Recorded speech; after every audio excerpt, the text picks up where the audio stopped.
In Mexico, an airport shooting injures 2 police officers. Authorities say no civilian was put at risk during the incident. More details on this later in the news. Good evening, I am Gianna Llanes. I am Nina Richie Alagao-Flores. This is Mata ng Agila International. Now for the headlines.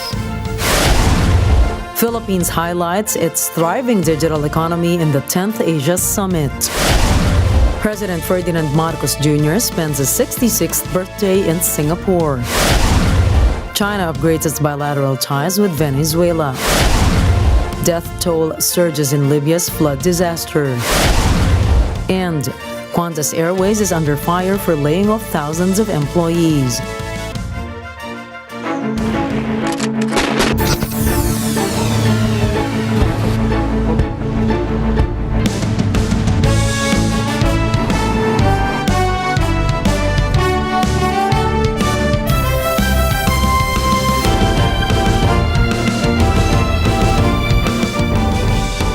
The Land Transportation Franchising and Regulatory Board, or LTFRB, said the distribution of fuel subsidy for public utility vehicle, or PUV, operators and drivers is expected to be done by Friday. LTFRB Chief Teofilo Guadis confirmed funds and a list of beneficiaries have been sent to the Land Bank of the Philippines in a press briefing. The agency stated that around 50,000 beneficiaries were endorsed to LBP for crediting. A total of 1.36 million beneficiaries are expected to benefit from the 3 billion peso fuel subsidy program. It covers around 280,000 PUVs, 930,000 tricycles, and 150,000 delivery service units. Operators and drivers of qualified modern public utility jeepneys and UV Express units will receive 10,000 pesos, while other PUVs will receive 6,500 pesos each. The Department of Trade and Industry, or DTI, and the Department of Information and Communications Technology, or DICT, are also expected to finish the distribution of fuel subsidies to delivery service beneficiaries at the same period. Subsidy for tricycles depends on the arrangement between the DILG, the LGUs, and the Land Bank of the Philippines.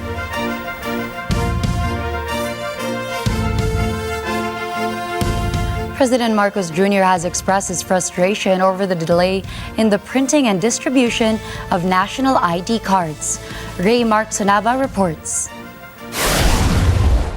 The Department of Information and Communications Technology, or DICT, admits President Ferdinand Marcos Jr. was not enthused by the slow progressions in the national identification cards. DICT notes that a digital version of the Philippine Identification System, or PhilSys card, will be rolled out by December this year. The agency adds that they are working with the Philippine Statistics Authority, or PSA, to ensure that the data is accurate. Meanwhile, PSA records an estimate of more than 70 million physical and digital copies of national IDs released last June 2023. DICT clarifies that the President has no set deadline for the national ID distribution. Former President Rodrigo Duterte signed Republic Act 11055, or the Philippine Identification System Act, into law in 2018. This is to provide 92 million target Filipinos and resident aliens with valid proof of identity as a means of simplifying public and private transactions. Raymark Sunaba, reporting for Mata ng Agila International. Trusted, connected, on point. President Ferdinand Marcos Jr., in a keynote speech at the 10th Asia Summit in Singapore, emphasizes the remarkable growth of the Philippines' digital economy. The president, citing a 2023 report by Meltwater and We Are Social, notes that the country boasts around 85 million internet users, one of the highest figures in the world. He extends an invitation to international companies, encouraging them to tap into this thriving digital landscape. President Marcos also underscores the Philippines' status as a premier destination for outsourcing and customer support services, offering a skilled and tech-savvy workforce. The Department of Foreign Affairs, or DFA, reports that there were no Filipino casualties in the massive floodings in Libya. According to Foreign Affairs spokesperson Teresita Daza, there are about 1,100 Filipinos residing in Libya, whereas 90 of them are staying in the areas badly hit by Storm Daniel. Meanwhile, the Philippine Embassy in Tripoli says that it has reached out to the Filipino community leaders in the affected areas. The embassy adds that they are vigilant in monitoring the developments of the disaster. Reports say at least 2,000 people are feared to be dead due to the torrential floodings in the North African country. The Philippine Coast Guard, or PCG, has received a significant boost in its training capabilities with the inauguration of a 250 million peso training facility funded by the U.S. government. Vin Pascua tells us more. This facility is intended to enhance the education of PCG personnel in areas such as navigation and ship maintenance. The inauguration ceremony of the newly established Fleet Training Center of Excellence was led by U.S. Ambassador Mary Kay Carlson and PCG Vice Admiral Ronnie Hill Gavan. It is located in Baligtas, Bulacan and houses 16 classrooms and laboratory spaces with the capacity to accommodate up to 200 students. Ambassador Carlson emphasizes the importance of this development in strengthening the PCG's capacity to protect the Philippines' sovereign rights in the West Philippine Sea. The facility is also designed to provide training for vessel operations and maintenance, particularly for the 12 multi-role response vessels obtained from Japan. Vin Pascua reporting for Mata ng Agila International. Trusted, connected, on point. U.S. Admiral John Aquilino has underscored the significant role that the development of the Enhanced Defense Cooperation Agreement, or EDCA, sites will play in improving the interoperability of Filipino and American troops. Armed Forces of the Philippines, or AFP Chief General Romeo Bronner Jr., along with U.S. Admiral Aquilino and U.S. Ambassador to the Philippines Mary Kay Carlson, is currently visiting the EDCA sites in Cagayan and Pampanga. The U.S. Admiral emphasizes that all EDCA sites are considered sovereign Philippine territory, and they also hold valuable utility in humanitarian assistance and disaster relief missions. General Bronner shares his optimism and hopes that more EDCA projects will become operational by 2024. The U.S. Department of Agriculture, or USDA, has reported that the Philippines has surpassed China to become the world's leading importer of rice. This shift has been driven by global rice prices hitting their highest levels in 15 years, primarily due to India's recent export ban policy, prompting the Philippines to postpone its rice purchases for this year. However, the USDA anticipates that once rice prices begin to stabilize, the Philippines is projected to import approximately 3.8 million metric tons of rice, while China's rice imports are expected to decline to 3.5 million metric tons. The Bureau of Plant Industry's latest data indicates that rice imports in the Philippines have already reached 2.33 million metric tons. President Ferdinand Marcos Jr., who is celebrating his 66th birthday in Singapore, has expressed confidence in the continued growth of partnerships between the Philippines and Singapore, highlighting the robust bilateral relationship. Despite the challenges posed by the global pandemic, both nations have successfully maintained strong economic ties, with the Philippines' exports to Singapore increasing from $4.2 billion in 2021 to $4.91 billion in 2022. President Marcos achieved a historic milestone by becoming the first Philippine president to address the Milken Institute's Asia Summit. His visit includes meetings with business leaders aimed at exploring collaborations across various industries to further bolster the economic bonds between the two countries. He is scheduled to return to Manila on the 17th of September. Coming up, China and Venezuela upgrade ties. The West is concerned over North Korea and Russia's meeting. And the U.S. military resumes operations in post-coup Niger. Stay tuned for more stories around the globe when we return.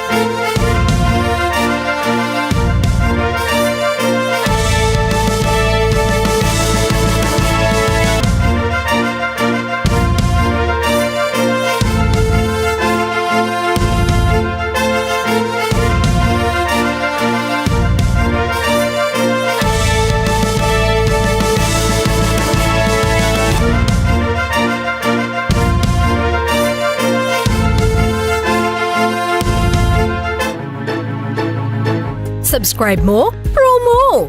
Ka-Net25. Tumutok lang sa aming mga programa via Facebook and YouTube live stream. At baka ikaw na ang manalo. Just follow and subscribe Net25 social media pages.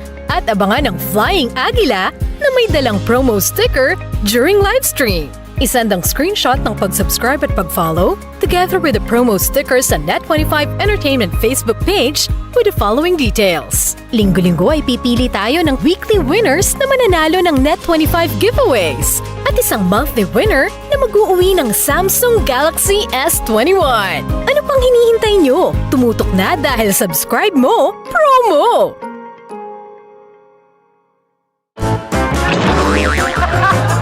John Estrada, nagpa-prank na din? Oh no! Pwede ba akong mag-apply ng trabaho dito? Papakita ko lang sa iyo ang aking mga profile. Yung toga. Oh no! It's Biro only! Sa Net 25!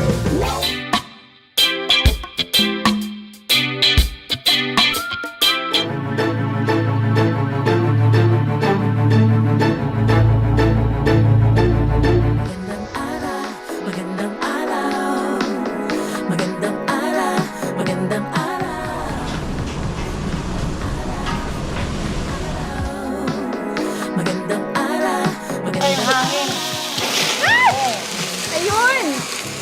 Wow!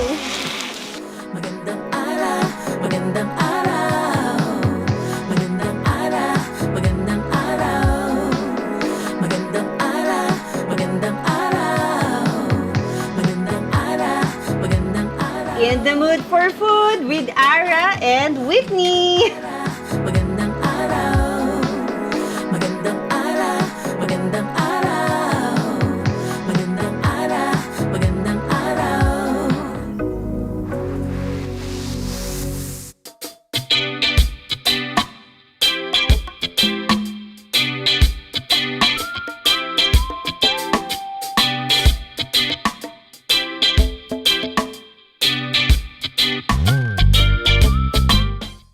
Ngayong linggo sa Cine Throwback.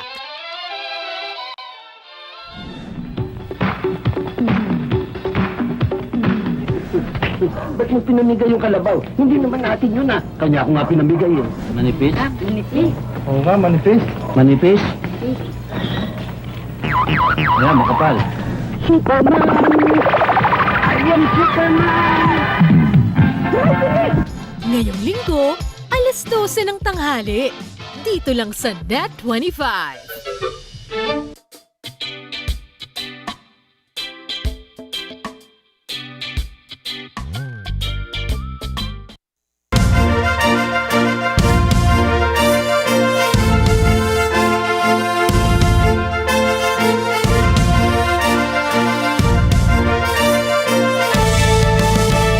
Welcome back to Matanang Agila International. China's President Xi Jinping has held a meeting with his Venezuelan counterpart in which the two world leaders agreed to upgrade their countries' relations. 热烈的欢迎马多罗总统先生对中国进行国事访问。这是你担任总统以来第5次访华，这充分体现了 Venezuela is actively courting membership of BRICS, which recently favored expansion and welcomed new members. Xi said that China would elevate its ties with Venezuela to an all-weather strategic partnership, a label reserved for a select few of its diplomatic partners. 正义事宜，我很高兴同你一道宣布将中美关系提升为全天候 战略伙伴关系。明年是两国建交50周年，我愿同你一道，为中美关系发展擘画蓝图，巩固和深化两国各领域合作，给两国人民带来更多的福祉，也为世界和平和发展注入更多的 正能量。Venezuela said it actively supports China's Belt and Road Initiative to boost global trade infrastructure. China said it has signed Belt and Road cooperation agreements with more than 150 countries and more than 30 international organizations. Maduro said Venezuela is also willing to closely communicate and cooperate with China within multilateral frameworks such as the BRICS mechanism and the United Nations. Hemos declarado llevar la asociación a una asociación estratégica a toda prueba y todo momento, lo máximo que se puede. Lo que vamos es para la luna, a una nueva etapa esplendorosa entre China y Venezuela. Chinese media reported that the two leaders signed several bilateral cooperation documents focused on areas including the economy, trade, and tourism after their meeting in Beijing. They also pointed out that the two countries are partners with shared development, highlighting their storied friendship based on mutual trust. En sexto lugar, la Subcomisión de Cooperación Científica, Tecnológica, Industrial y Aeroespacial, que tendrá como símbolo, más temprano que tarde, la llegada del primer hombre, de la primera mujer venezolana a la Luna en una nave espacial de China, como ayer lo conversamos con las autoridades aeroespaciales de China. Muy pronto vendrá juventud venezolana a prepararse con... China has become the first country to name an ambassador to Afghanistan since the Taliban regained power in 2021. The Taliban said that Zhao Singh's appointment is a sign for other nations to establish ties with its government. Analysts have called this move a part of China's plan to cement its influence in the region. Taliban leaders received Mr. Zhao at the presidential palace in the capital Kabul. Officials present included acting Prime Minister Mohammad Hassan Akhund and acting Foreign Minister Amir Khan Muttaqi. China's foreign ministry said Beijing will continue advancing dialogue and cooperation with Afghanistan to make sure that its policy towards the country is clear and consistent. Mr. Zhao's appointment is part of a normal rotation of Chinese ambassadors to Afghanistan, replacing Wang Yu, who finished his tenure as ambassador last month. The Taliban has not been formally recognized by any foreign government, but China was among the first country to engage with them after U.S.-led foreign forces withdrew from Afghanistan. Beijing has significant interest in Afghanistan, which is at the center of a region that is key to its Belt and Road Infrastructure Initiative. Afghanistan's border with China's restive Xinjiang region poses security concerns as Uyghur militants based in Afghanistan have launched attacks on Chinese projects in the past. Initial reports indicate that 24 individuals have sustained injuries as a result of 10 Ukrainian missiles and 3 unmanned boats striking the Russian city of Sevastopol. RT Steve Sweeney has the details.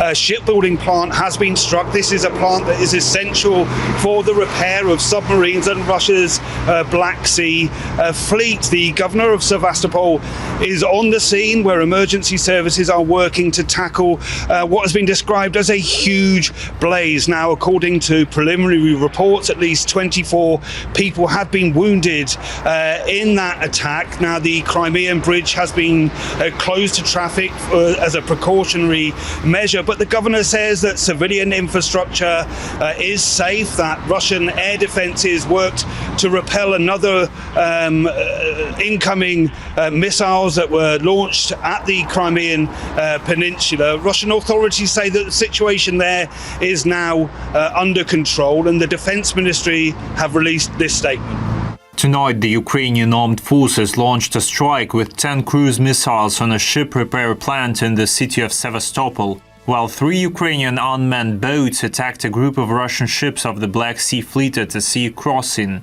Air defense systems have shot down 7 cruise missiles, and the Russian patrol ship destroyed all unmanned boats.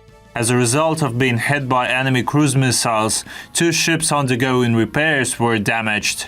Now, it's not clear at this stage, but of course, Western supplied weapons have been used on strikes in Crimea in the past. Now, Crimea has become something of an obsession for Ukraine. You'll recall, of course, the memes that were circulating on social media calling for a beach party celebration in Crimea in the summer. Now, of course, that hasn't materialized. It doesn't look like it's going to materialize anytime in the near future. Ukraine has increased its attacks on the Crimean Peninsula in the last few months. Now, a man and a woman, civilians on holiday, were killed in one such attack in the last few months. Their daughter was left seriously wounded and, of course, orphaned as a result of that. But with Ukraine's counter-offensive failing, something which is now being acknowledged by the West, we are seeing more and more of these acts of desperation. Russia and the Association of Southeast Asian Nations hold a business dialogue on the sidelines of the Eastern Economic Forum, or EEF, in Vladivostok. The two parties discussed the development of trade and economic cooperation between Russia and ASEAN member countries. During the meeting, EEF hosted the event launching the India-Middle East-Europe International Economic Corridor, as well as China's One Belt, One Road initiative. This is to bolster a greater Eurasian partnership between participating nations. Russia-ASEAN Business Council Chair Ivan Polyakov underscores the vital role of the developing ASEAN nations in the establishment of the new international architecture of economic relations in Eurasia. Meanwhile, according to Myanmar Minister of Investment and Foreign Economic Relations Kan Zhao, the bilateral trade between ASEAN and Russia has reached $15.5 billion. He adds that the direct and foreign investment from the Russian Federation to ASEAN countries tallies to a total of $159.9 million. The Russia-ASEAN Business Council holds a working meeting with the Myanmar government's delegation as the committee pushes for the establishment of a Myanmar strategic group. Dubbed as Russia-Myanmar Strategic Economic Planning Group, it aims to lay initiatives for the integrated development of sectors such as energy, agriculture, ecology, and healthcare in Myanmar. According to the Business Council, in order for Russia and Myanmar to safeguard their consolidated interests in the economic sphere, it is required to enhance their relations with their international partners. This includes building of a new trade and investment infrastructure within the Asian country. Russia launched its international internship program for energy professionals from ASEAN countries. Dubbed as International Energy Economics Program, it aims to expand the energy cooperation as well as scientific technological ties between Russia and ASEAN nations. Under the program, delegations from the participating nations are set for a professional exchange as part of the development of energy dialogue. This is in line with the ASEAN nations' goal to ensure energy stability and security. According to the Russia-ASEAN Business Council, the course involves lectures, seminars, conferences with leading experts, as well as visits to energy infrastructure facilities. The council adds that the internship will focus on the trends in the global market, as well as key issues in Russia-ASEAN energy relations. North Korea's Kim Jong-un and Vladimir Putin have discussed the possibility for military cooperation in a highly scrutinized meeting for a possible arms deal between the two countries. The pair met at the Vostochny Space Center after the North Korean leader arrived in his private armored train. Many had expected him to head to Vladivostok, where Mr. Putin was attending an economic forum, but instead the train chugged northwards to Vostochny. The U.S. says Moscow is buying weapons for its war on Ukraine and warned any help would violate UN resolutions. But Putin denounced this as it stated that it was simply assisting Pyongyang develop satellites, but Kim Jong-un's televised statements say otherwise. Мы говорили о развитии сельского хозяйства, и в этом плане у нас, конечно, есть что предложить. Мы и гуманитарную помощь оказываем стране, но кроме гуманитарной помощи есть возможность просто работать на равных, и здесь перспективы неплохие. Wednesday's meeting between the two sanctioned regimes included senior officials from both sides, taking place at a time when relations with the West are at an all-time low. 방금 나는 푸틴 동지와 조선반도와 유럽의 정치 군사 정세에 대해서 심도 있게 토의했으며 주권적 권리와 안전을 수호하고 지역과 세계의 공고한 평화를 담보하기 위한 투쟁에서 전략전술적 협동과 지지 연대를 가일층 강화해 나갈 데 대하여 만족한 견해 일치를 보았습니다. Kim Jong-un and Putin's meeting follows a Russian delegation's visit to North Korea in July, where Mr. Kim showed off Pyongyang's missiles, including the Hwasong intercontinental ballistic missile, to Defense Minister Sergei Shoigu. Earlier this year, North Korea twice tried and failed to launch a spy satellite. Pyongyang has vowed to develop one to boost military surveillance. The U.S. believes North Korea's satellite program is also aimed at boosting its ballistic missile capabilities, as the technology required had a similar loadout. Putin appeared to acknowledge this, but said that there would be certain limitations to military cooperation. Слова не сказали о военно-техническом сотрудничестве. Ну, есть уже определенные ограничения. Россия все эти ограничения соблюдает, но есть вещи, о которых мы, конечно, можем говорить, мы обсуждаем, думаем об этом. И здесь тоже есть перспективы. The meeting marked Kim Jong-un's first trip abroad since 2019. The last time the leader was seen outside of his country was also to meet Putin after the collapse of North Korea's nuclear disarmament talks with then U.S. President Donald Trump. Putin has also accepted an invitation from Mr. Kim to visit North Korea. Few heads of state have visited the closed-off state. И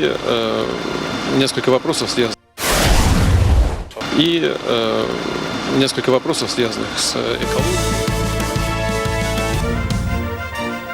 Western allies are uneasy following talks between Russian President Vladimir Putin and North Korean leader Kim Jong-un.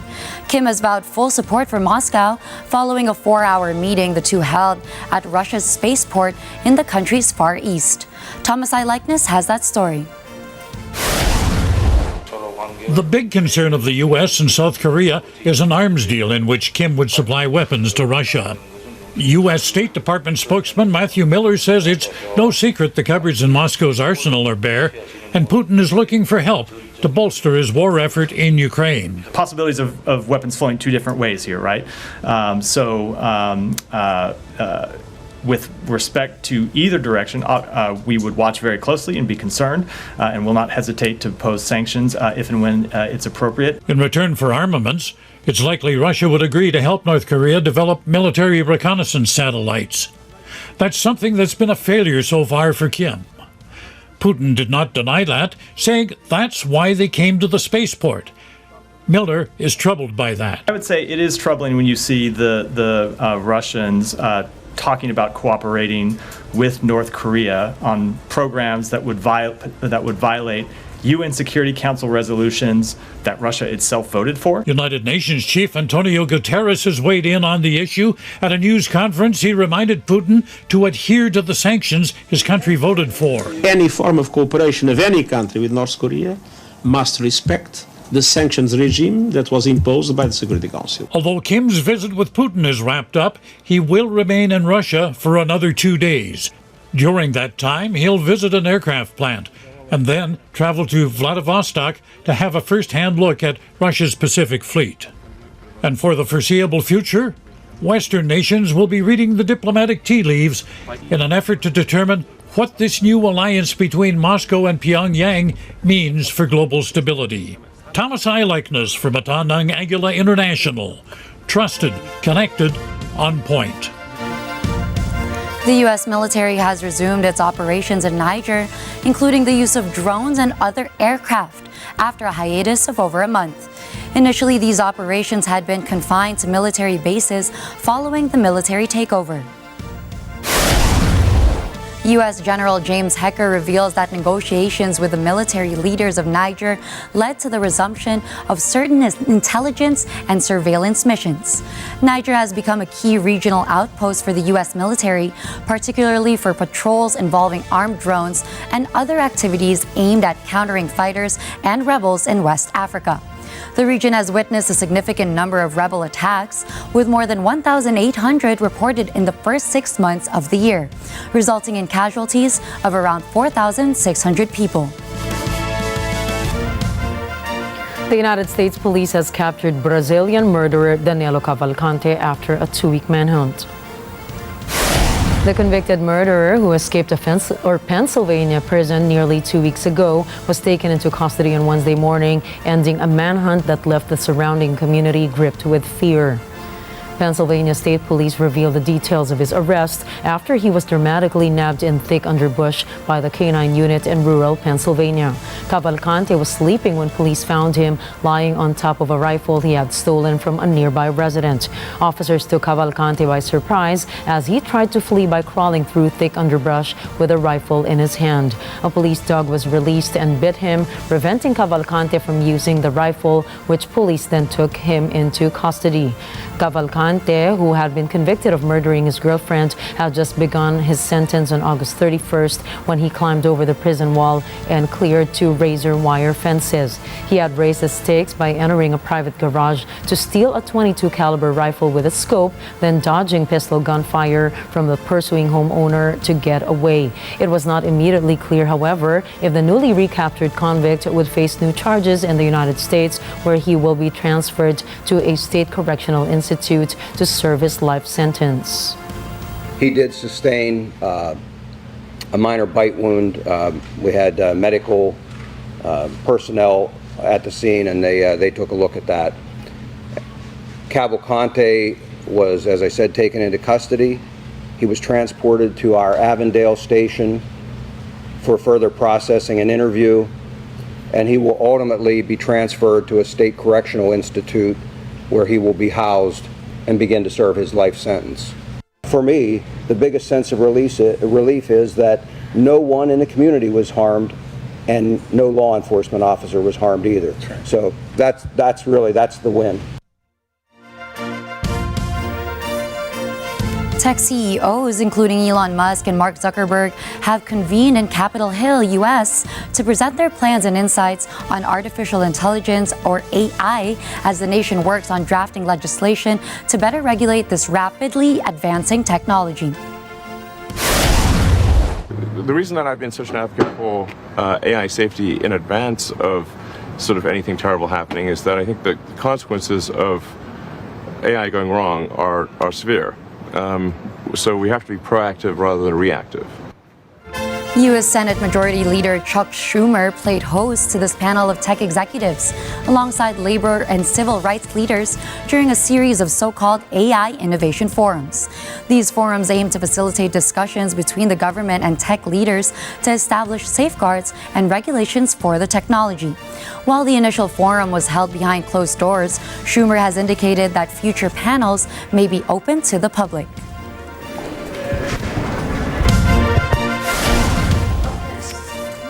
Toll rises in Libya. Australia gears up for the vote of its Indigenous rights referendum. And the CDC asks the public to prepare for virus season. Please don't go away. We've got more stories when Mata ng Agila International returns.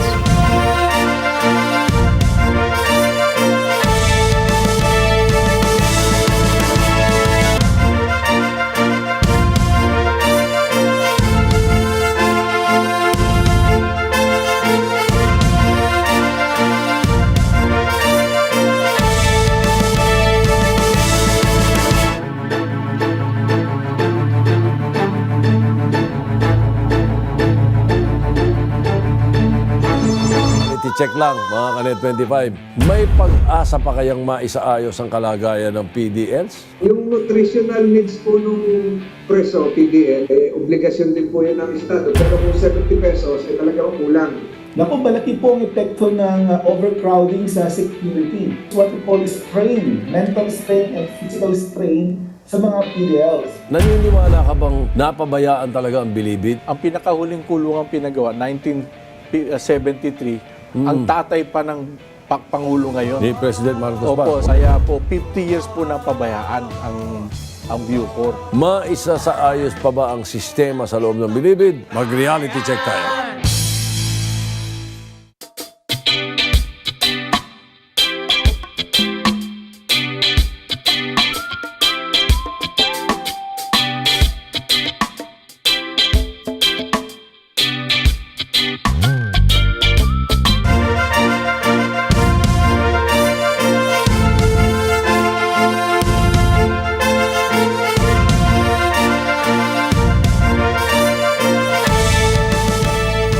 to 20,000 people are now feared dead after a torrent of water ripped through eastern Libya. As rescuers in the ruined city of Derna searched under the rubble, a precise tally of the rising number of people killed is incredibly difficult given the level of destruction and chaotic political situation in the region. Previous estimates put the number of deaths at 8,000, with 10,000 people missing. If confirmed, an estimated death toll of over 20,000 would mean that around a fifth of the city of Derna's population has been killed. The city of Derna was hit by a huge flash flood late Sunday that witnesses linked to a tsunami after two upstream dams burst when torrential rains brought by Storm Daniel battered the region. Relief missions gathered pace with Turkey, Egypt, and the United Arab Emirates among the first nations to rush aid to the war-scarred country.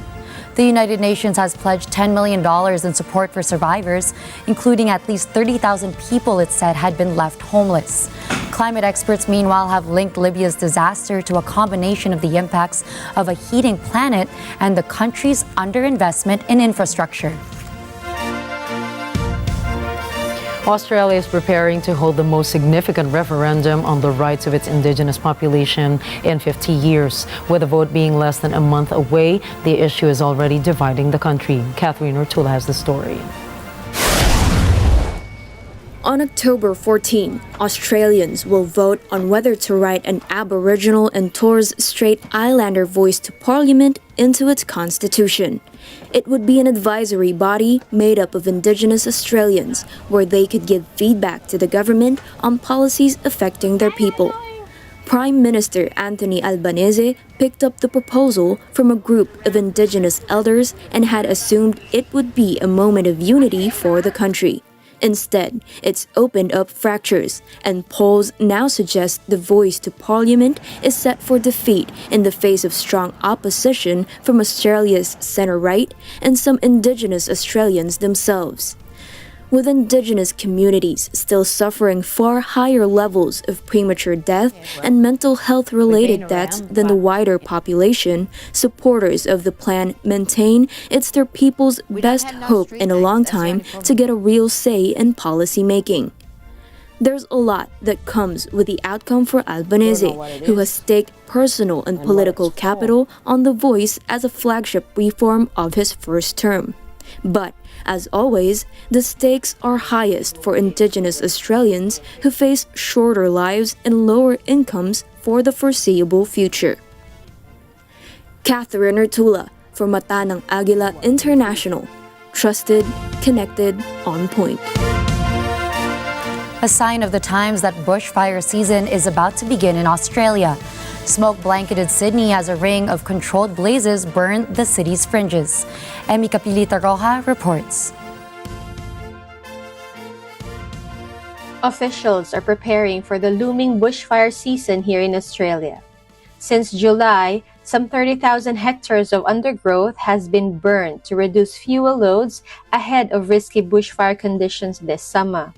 Air quality in Sydney on Wednesday rivaled that of Beijing or New Delhi. Authorities advised people to stay indoors and keep their windows shut as the smoke permeated the city. They say after 2 or 3 very wet years in New South Wales, conditions are ripe for wildfires. Experts predict the wildfire season could be the most intense since 2019. That's because the unusually wet conditions accelerated forest growth, increasing the amounts of fuel for bushfires. In Brisbane, Australia, Emi Capilita Roja for Mata ng Agila International, trusted, connected, on point. An alleged thief opened fire Tuesday outside Mexico City's main international airport. This during a police chase that left 2 officers injured. Danica Lee has the details. The police chase briefly caused panic among travelers. One officer was shot in the leg and shoulder. Another was run over. The officers were pursuing a man suspected of stealing goods in the airport's customs area. The 27-year-old driver accelerated towards a passenger terminal of Mexico City International Airport. The city's security secretary says the suspect's vehicle collided with several others before he was detained by police. Images shared on social media show frightened employees and travelers sheltering behind airport counters. The airport operator says no passenger or visitor was put at risk during the incident. While drug-related violence is widespread in Mexico, shootings in important public spaces are relatively rare in the capital. Mexico City has an official homicide rate well below the national average. Danica Lee from Mata ng Agila International, trusted, connected, on point. Police are investigating an incident at a hair products shop in South London, where a video surfaced online apparently showing a black female customer being grabbed by the throat by a shopkeeper attempting to restrain her. The video apparently shows a man physically restraining a woman from behind, where he appears to grab her by the throat after she swings her basket towards him in an apparent attempt to free herself. The Metropolitan Police said they were investigating the incident after being called out to the shop in Peckham and appealed for calm after protesters gathered outside the store. For the shopkeeper, meanwhile, the footage was cropped and did not show the whole incident in full. He said that the woman had become aggressive when she was refused a refund on products she had previously bought at the store. The woman then grabbed some stuff from the shelf, and as she tried to leave, the shopkeeper stopped her. The shopkeeper and the woman, however, have not been arrested. The shop remains closed as police stressed the investigation was ongoing. In the U.S., as virus season nears, the Centers for Disease Control and Prevention strongly recommends that everyone 6 months and older get their updated COVID-19 vaccine. Bruce Balmeo reports. We have officially entered the Burr months, and this means the start of not only colder weather, but also of the virus season. CDC announces that later this week, updated COVID-19 vaccines from Pfizer, BioNTech, and Moderna will be available. The health agency reminds us that vaccination is still the #1 protection against COVID-19 related hospitalizations and death. It decreases one's chance of suffering the effects of long COVID. If you have not received the COVID-19 vaccine in the past 2 months, get an updated COVID-19 vaccine to protect yourself during the colder months. CDC says receiving an updated COVID-19 vaccine can restore protection and provide enhanced defense against the variants causing most infections and hospitalizations in the country and elsewhere in the world. In College Park, Maryland, Bruce Balmeo from Mata ng Agila International, trusted, connected, on point. Police in Argentina have put a Nazi book distributor out of business. Authorities dismantled the printing press and seized more than 200 publications touting Nazi and anti-Semitic ideology. Randy Bayuga has the details. The printing operation came to an end as police raided a home just outside of Buenos Aires. There they found publications bearing swastikas and markings of the SS paramilitary group that played a key role in enforcing Adolf Hitler's beliefs. Police Chief Juan Carlos Hernandez says they were stunned by the amount of material. He adds it was of high quality and had been openly sold online. Argentine law forbids possession of and exhibiting Nazi symbols. After World War II, the country became a haven for Nazis. Many of them who fled had the blessing of then-President Juan Perón. Argentina is also home to Latin America's largest Jewish population. The owner of the printing press had been arrested. Ronnie Bayuga for Mata ng Agila International, trusted, connected, on point. Coming right up, Australian airline Qantas is in more trouble. The NBA has introduced a new load management policy, and Miss Universe makes some big changes. Catch the latest in business, sports, tech, and entertainment. Mata ng Agila International will return.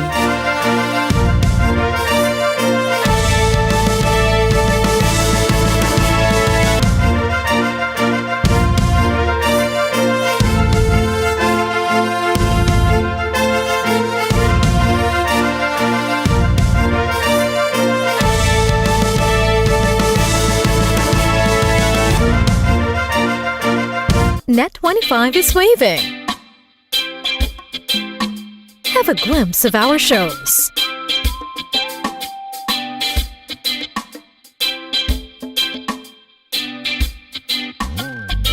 Here on Net25, it's an endless watching experience.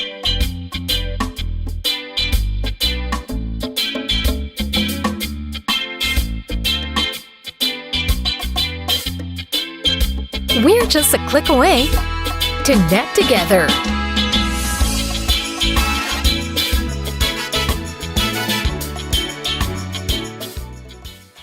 May mga kasabihan tayong mga Pilipino na kung saan ka nadapa, doon ka rin babangon.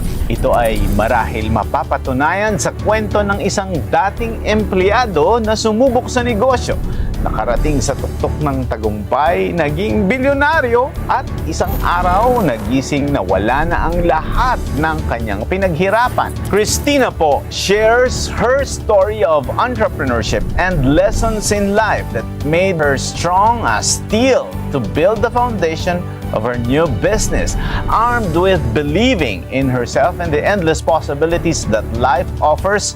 Shinjiro Wellness Trading Corporation was born, and Christina continues to count her zeros with more meaning.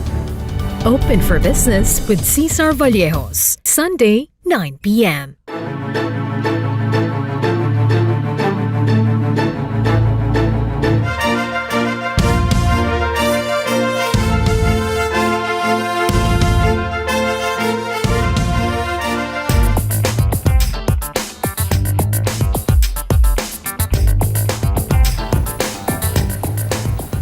One of Australia's richest men, Tim Gurner, has apologized after he said that unemployment should jump to remind arrogant workers of their place. Speaking during a property summit, the 41-year-old said the COVID-19 pandemic had changed employees' attitudes and work ethics for the worse, singling out builders as an example.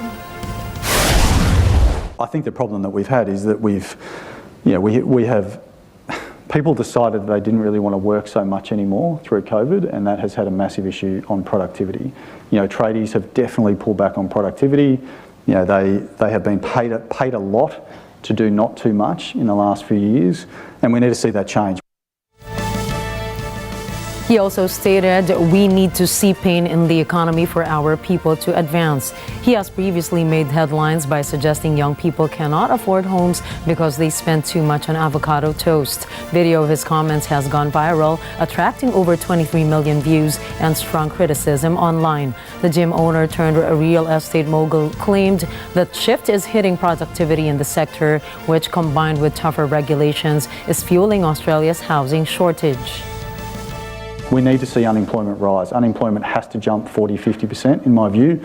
We need to see pain in the economy. We need to remind people that they work for the employer, not the other way around. I mean, there's been a systematic change where employees feel the employer is extremely lucky to have them, as opposed to the other way around. He proposed the country's current unemployment rate of 3.7% should rise by 40 to 50% to reduce arrogance in the employment market, which would see more than 200,000 people losing their jobs. He has since apologized for his insensitive remarks.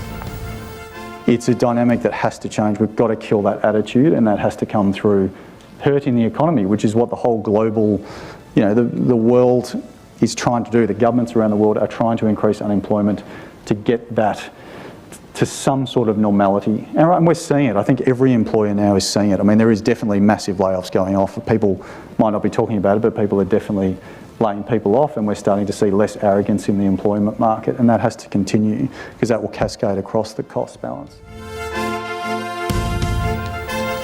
Australia's top court ruled Qantas Airways broke the law by sacking 1,700 ground staff and replacing them with contractors early in the COVID-19 pandemic. For the past 5 years, Australia has been hit by a joint wave of new airline seats from foreign carriers. Qantas international capacity has grown by 2.9% since 2009.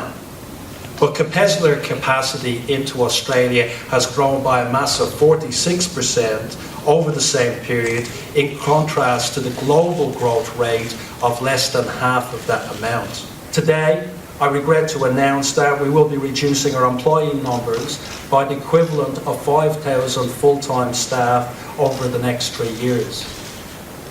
This number includes the 1,000 we announced last December. This will be managed through reductions right across the group, including a reduction of management and non-operational roles by 1,500. This news comes as the public has already come under fire for multiple scandals. The High Court of Australia said Qantas had commercial reasons for its actions in 2020, but broke industrial law because it sought to thwart the unionized employees' rights to engage in industrial action and collectively bargain for certain employee benefits. The ruling builds on a sense of public fury towards a flagship carrier that culminated in the early retirement of its long-serving CEO this month, following an antitrust lawsuit accusing the airline of selling tickets to thousands of flights after they were canceled. The company has also been accused of successfully pressuring the federal government to deny Qatar Airways' request to sell more flights to Australia, removing competition that might have lowered overall fares. Qantas has declined to comment on its lobbying, but its shares have fallen by nearly 17% due to the intense scrutiny of its reputation.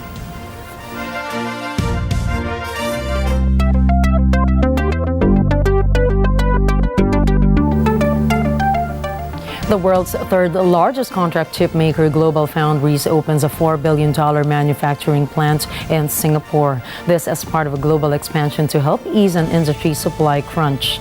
Estela Dominique reports. Major U.S. chip maker GlobalFoundries says its Singapore facility will produce an additional 450,000 wafers annually at full capacity by 2025 to 2026. This raises the city-state's overall capacity to 1.5 million wafers each year. The chips are usually used in smartphones and other mobile devices, but they are also increasingly in demand by automakers, especially for electric vehicles.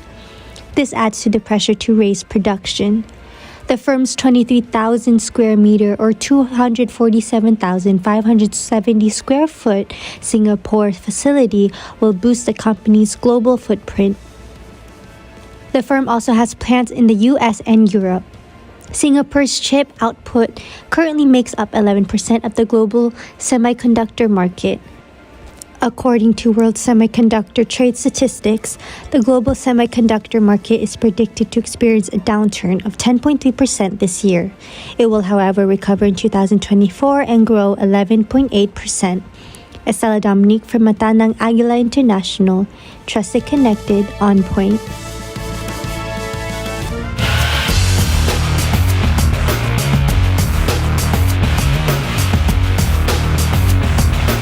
The NBA Board of Governors has approved a new policy called the Player Participation Policy that prevents teams from resting more than one star player in a game and setting forth punishments for violating the measure.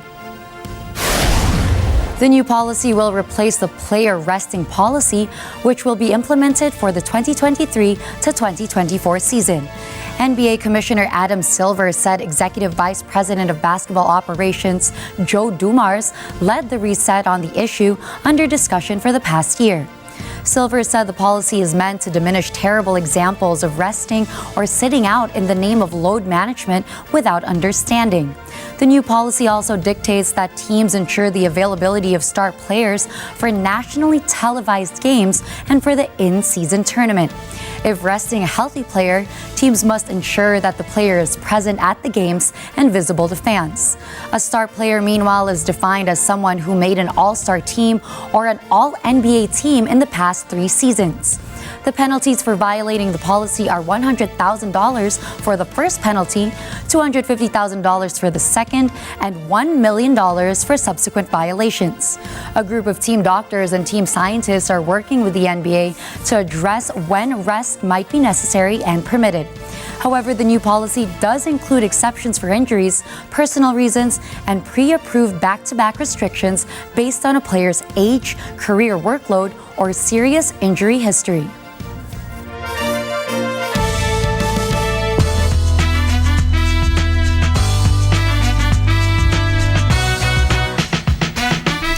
The Miss Universe organization announced on its Instagram account that it will eliminate the age limit starting from 2024. According to their announcement, every adult woman in the world will be eligible to compete. Historically, only women within the 18 to 28 age range could compete in the past, but next year, all women above the legal age can join. Arbany Gabriel, the reigning queen, also revealed the news on Tuesday at Tanner Fletcher's Spring 2024 New York Fashion Week show. Gabriel praises the organization for creating a more inclusive platform for women in an exclusive interview with Women's Wear Daily. The organization has been making strides in promoting diversity and empowerment in the pageant industry since allowing mothers and wives to join the esteemed pageant back in 2022. El Salvador will host the Miss Universe 2023 pageant on November 18. Michelle D., model and actress, is the Philippines' official delegate in this year's Miss Universe edition.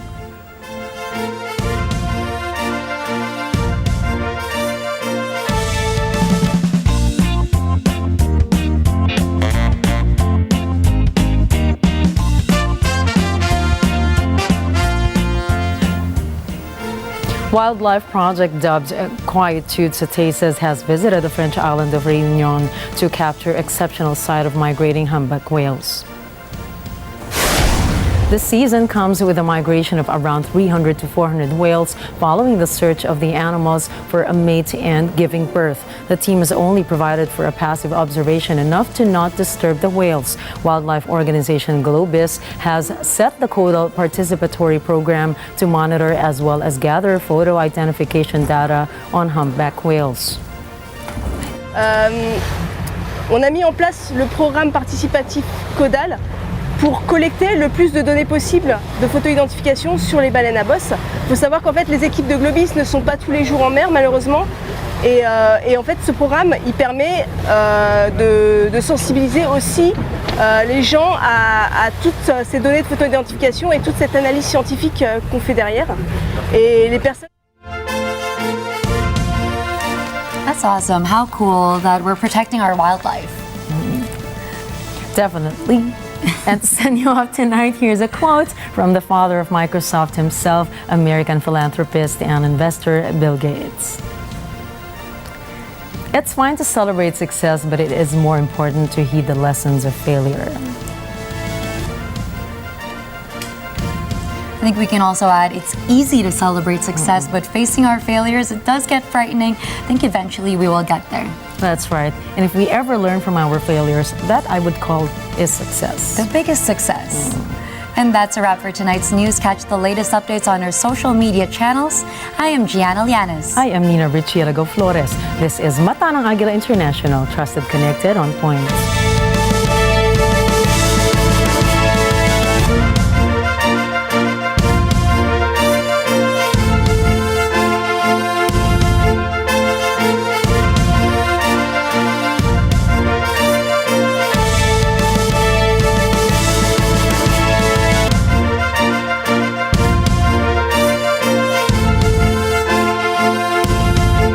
For watching Mata ng Agila International. To receive more trusted, connected, and on-point news, follow, like, and subscribe to @Net25 TV.